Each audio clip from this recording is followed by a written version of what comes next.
Friends, welcome to my YouTube channel study वाला। Friends, आज की इस वीडियो में हम लोग पढ़ेंगे इंडियन इकोनॉमी यूनिट 5 से रिज़र्व बैंक ऑफ इंडिया, जिसे आरबीआई शॉर्ट में कहा जाता है। फ्रेंड्स, ये बहुत ही इम्पोर्टेंट टॉपिक है और ये एग्ज़ाम में इनका क्वेश्चन 100% आता ही आता है। इसमें हम लोग पढ़ेंगे meaning, definition, objectives, functions, authority RBI का एंड आरबीआई का क्या टास्क होता है। तो फ्रेंड्स, अगर वीडियो में आप नए आए हो तो प्लीज़ चैनल को सब्सक्राइब करें और वीडियो को एंड तक ज़रूर देखें। तो चलिए वीडियो को स्टार्ट करते हैं।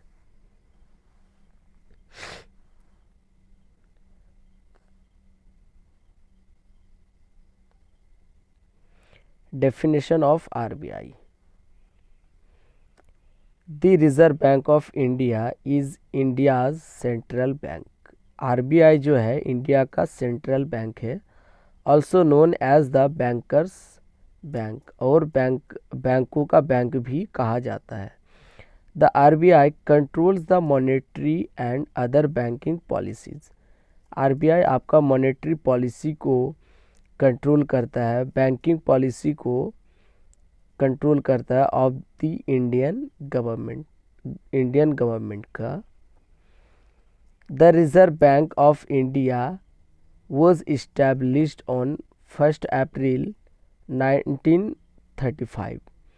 आपका आरबीआई जो इस्टेब्लिश्ड किया गया था वो 1 अप्रैल 1935 में in accordance with the reserve bank of India act 1934।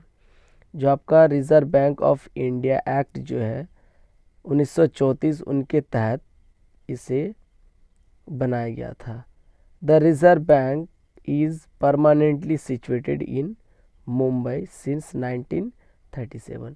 और रिजर्व बैंक ऑफ इंडिया को परमानेंटली शिफ्ट कर दिया गया मुंबई में 1937 में। Objectives of RBI. The primary objectives of RBI are to supervise and undertake initiatives for the financial sector consisting of commercial banks, financial institutions and non-banking financial companies। इनका जो mostly objectives होता है वो होता है आपका सुपरवाइज करना, लेन then करना, फाइनेंस को किसी भी फाइनेंशियल इंस्टीट्यूशन नॉन बैंकिंग के बीच में या फाइनेंशियल कंपनी के बीच में। Functions of the RBI. RBI का क्या फंक्शंस हैं? As per the RBI act 1934, RBI act 1934 के अकॉर्डिंग इट परफॉर्म्स, ये परफॉर्म्स करता है 3 टाइप्स ऑफ फंक्शन, 3 टाइप्स के फंक्शंस परफॉर्म करता है as that of any other central bank. पहला है बैंकिंग फंक्शंस, दूसरा सुपरवाइजरी फंक्शंस, तीसरा है promotional functions. The main functions of the RBI. RBI का main functions are to regulate the money supply. इनका सबसे मेन फंक्शंस होता है रेगुलेट करना, मनी को सप्लाई करना इन द कंट्री, देश में। It has been directed to take care of agriculture. ये डायरेक्टेड है, टेक करता है, वो केयर करता है agriculture, industry, export promotion etc का। The RBI is also responsible for the maintenance of external value of rupee. और आरबीआई का रिस्पॉन्स होता है कि वो मेंटेन करे एक्सटर्नल वैल्यू ऑफ रुपी। रुपी का जो एक्सटर्नल वैल्यू है उनका वो रिस्पॉन्सिबल होता है मेंटेन करना। बैंकिंग फंक्शंस, इसमें एक आता है bank of issue. Under section 22 of the reserve bank of India act, under section 22 के तहत reserve bank of India Act, the bank has the sole right to issue bank notes.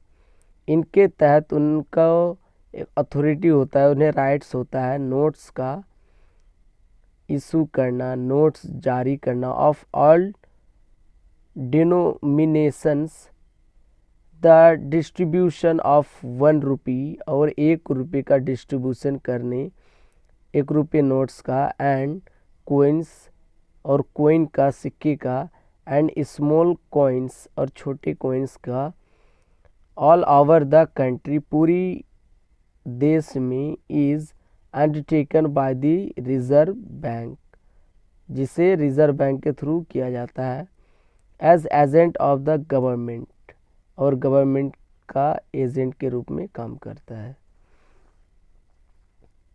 The reserve bank has a separate issue department, और reserve bank का एक separate issue department है which is interested with the issue of currency notes, और जो currency notes है उसे वो issue करता है। The assets and liabilities of the issue department are kept separate, और एसेट्स एंड लाइबिलिटीज़ का जो इशू है इशू डिपार्टमेंट उसे सेपरेट रखता है from those other banking department, जिसे दूसरे बैंकिंग डिपार्टमेंट से।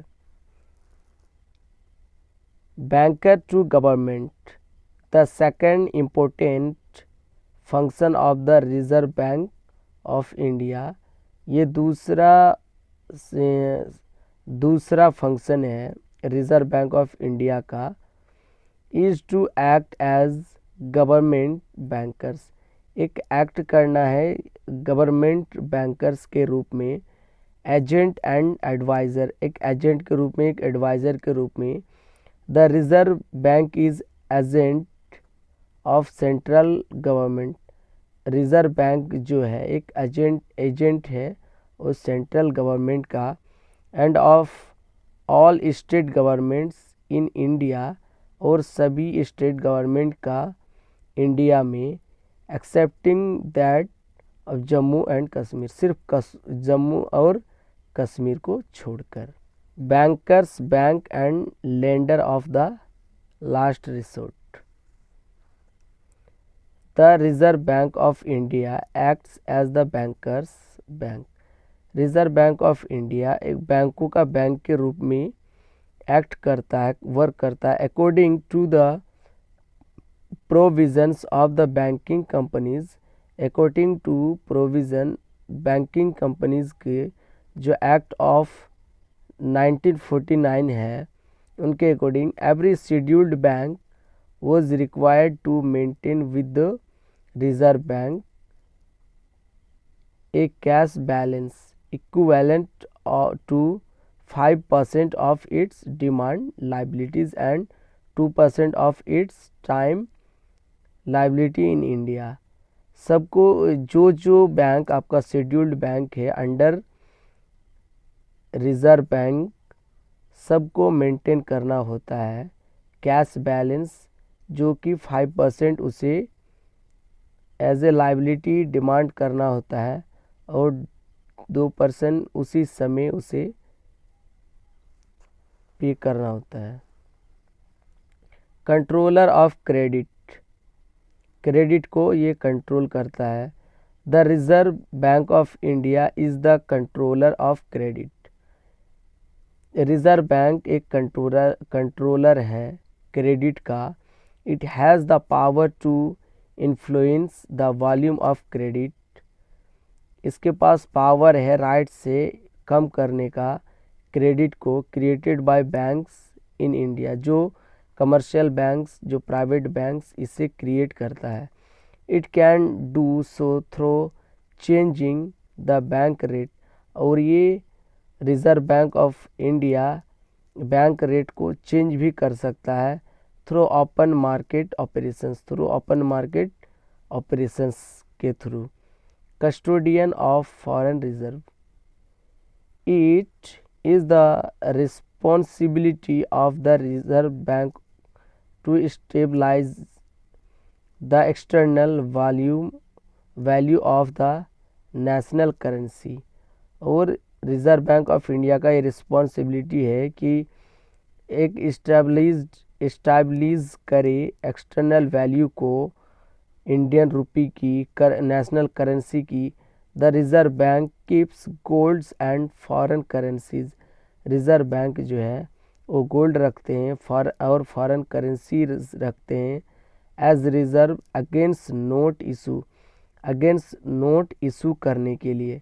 एंड ऑल्सो मीट्स एडवर्स, और उसे एडवर्स भी मिलता। Balance of payments with other countries, और उसे एडवर्स रखना पड़ता है, बैलेंस पेमेंट करना होता है दूसरे कंट्री को। It also manage foreign currency, और ये फॉरेन करेंसी को भी मैनेज करता है इन accordance with the controls imposed by the government, जो से इम्पोज किया जाता है, कंट्रोल्स किया जाता है गवर्नमेंट के थ्रू। Supervisory functions.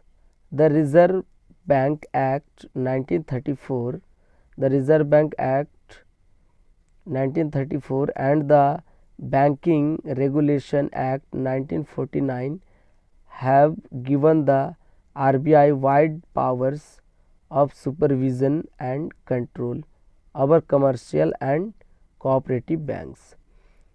आपका द रिज़र्व बैंक एक्ट 1934 और बैंकिंग रेगुलेशन एक्ट 1949 ने एक पावर दिया है आरबीआई को सुपरविज़न एंड कंट्रोल करने के लिए और कमर्शियल बैंक्स को और कोऑपरेटिव बैंक्स को relating to licensing and establishment, licensing के लिए और इस्टेब्लिशमेंट्स के लिए, branch expansion, liquidity of their assets और branch expansion, liquidity of their assets, management and methods of working, management और मेथड्स वर्किंग के लिए, अमलगमेशन, रिकंस्ट्रक्शन एंड लिक्विडेशन के लिए। The RBI is authorised to carry out periodical inspection of the banks, और RBI आपका authorised होता है carry out करने के लिए inspection of the banks and to call for returns and necessary information, और कुछ नेसेसरी जो भी इंफॉर्मेशन होंगे अगर आरबीआई को लेना हो तो वो ले सकता है, उन्हें अथॉरिटी है फ्रॉम दैम, उस बैंक से। The nationalisation of 14 major Indian scheduled banks in July 1969 has imposed new responsibility to the RBI for directing the growth of banking and credits policy। यह आपका 14 मेजर इंडियन शेड्यूल्ड बैंक्स को जुलाई 1969 में impose किया गया था new responsibility के साथ through RBI. Policy towards more rapid development of the economy and realization of certain desired social objectives। Promotional functions। The Reserve Bank was asked to promote banking habit। The Reserve Bank ने पूछा था promote के लिए banking habit को, extend banking facilities to rural and semi urban areas, और जो banking facilities है उसके रूरल और अर्बन सेमी एरिया के लिए। And establish and promote new specialised financing agencies, और प्रमोट किया, इस्टेब्लिश किया न्यू स्पेशलाइज्ड फाइनेंसिंग एजेंसी को। The reserve Bank has helped, और रिज़र्व बैंक ने हेल्प किया in the setting up of the Industrial Finance Corporation of India, और Industrial Finance Corporation of India को setting होने में आरबीआई ने हेल्प किया। And the state financial corporations, और स्टेट फाइनेंशियल कॉरपोरेशन को। It set up the deposit insurance, ये setup किया डिपॉजिट इंश्योरेंस को कॉरपोरेशन इन 1962 में the unit trust of India in 1964 और एक यूनिट ट्रस्ट ऑफ इंडिया 1964 में the industrial development bank of India also in 1964 the agricultural refinance corporation of India in 1963 में and the industrial reconstruction corporation of India in 1972 में. The bank has developed the cooperative credit movement to encourage saving. The bank ने develop किया cooperative credits को encourage किया saving के लिए to eliminate money lenders और money lenders को from the village और गांव से and to route its short term के लिए क्रेडिट देना शुरू किया एग्रीकल्चर सेक्टर को. The RBI has set up RBI ने सेटअप किया एग्रीकल्चरल रिफाइनेंस को एंड डेवलपमेंट को कॉरपोरेशन को to provide long term finance to farmers और एक लॉन्ग टर्म फाइनेंस प्रोवाइड करने के लिए फार्मर्स को. Banking authority of RBI RBI का जो बैंकिंग अथॉरिटी है वो है it holds the cash reserve of all the scheduled banks. ये हर शेड्यूल्ड बैंक से कुछ कैश रिजर्व रखता है अपने पास. It controls the credit operations of banks ये कंट्रोल करता है क्रेडिट ऑपरेशंस में बैंक का through quantitative and qualitative control. ये क्वांटिटेटिव एंड क्वालिटेटिव दोनों कंट्रोल करता है. It controls the banking system और ये बैंकिंग सिस्टम को कंट्रोल करता है through the system of licensing. ये लाइसेंसिंग के थ्रू बैंकिंग सिस्टम को कंट्रोल करता है. Inspection and calling for information और ये इंस्पेक्शन और कॉलिंग इंफॉर्मेशन के लिए. It facts as the lender of the last resort by providing rediscount facilities to scheduled bank और ये शेड्यूल्ड बैंक को फैसिलिटीज़ देता है रे डिस्काउंट का. Task of the RBI to administer the foreign exchange control. जो foreign exchange control है उसको ये एडमिनिस्ट्रेशन करता है. To choose the exchange rate system और ये एक्सचेंज रेट को चूज़ करता है एंड फिक्स या मैनेज करता है द एक्सचेंज रेट को between the rupee and other currencies रूपी और अदर करेंसीज के बीच में. टू मैनेज एक्सचेंज रिजर्व्स और ये एक्सचेंज रिजर्व्स को मैनेज करता है. टू इंटरैक्ट और negotiate with the monetary authorities of the standing area में वो नेगोशिएट करता है मॉनेटरी पॉलिसी को. Asian clearing union and other countries में and with international financial institutions और इंटरनेशनल फाइनेंशियल इंस्टीट्यूशंस के साथ such as the IMF, world bank and Asian development bank.